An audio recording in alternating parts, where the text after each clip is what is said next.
আজকে আমরা তৈরি করছি কাঁচা টমেটোর চচ্চড়ি। এই গরমে কাঁচা টমেটোর চচ্চড়ি হলে আর মাছ মাংস কিছু লাগে না। কাঁচা টমেটো চচ্চড়ি হয়ে যায় খাওয়াটা।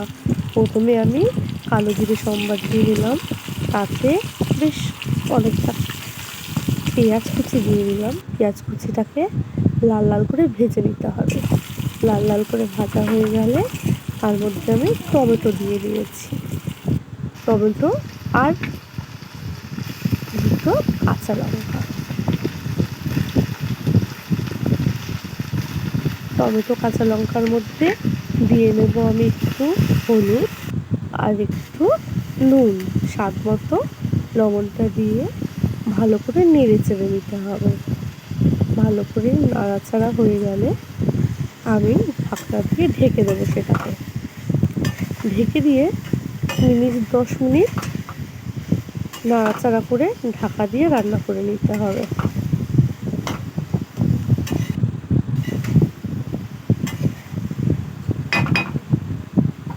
আমি ঢাকা দিয়ে নিলাম, বেশ ভাপে ভাপে সেদ্ধ হবে। 10 মিনিট পরে আমি এটাকে খুলে দেখো কতটা মাখা মাখা হয়েছে আর তেল ছেড়ে দিয়েছে।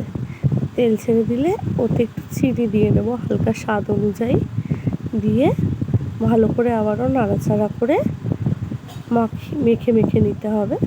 যদি কোনো একটু কাঁচা কাঁচা থাকে ঠিক সেটা রান্না করার জন্য।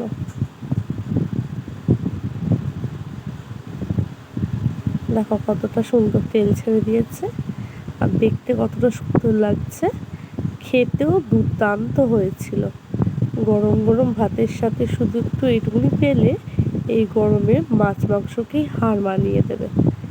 পেঁয়াজ দিয়ে টমেটোর চচ্চড়ি, কাঁচা টমেটো। তোমরাও একদিন বাড়িতে তৈরি করে খেও আর বলো কেমন হয়েছে।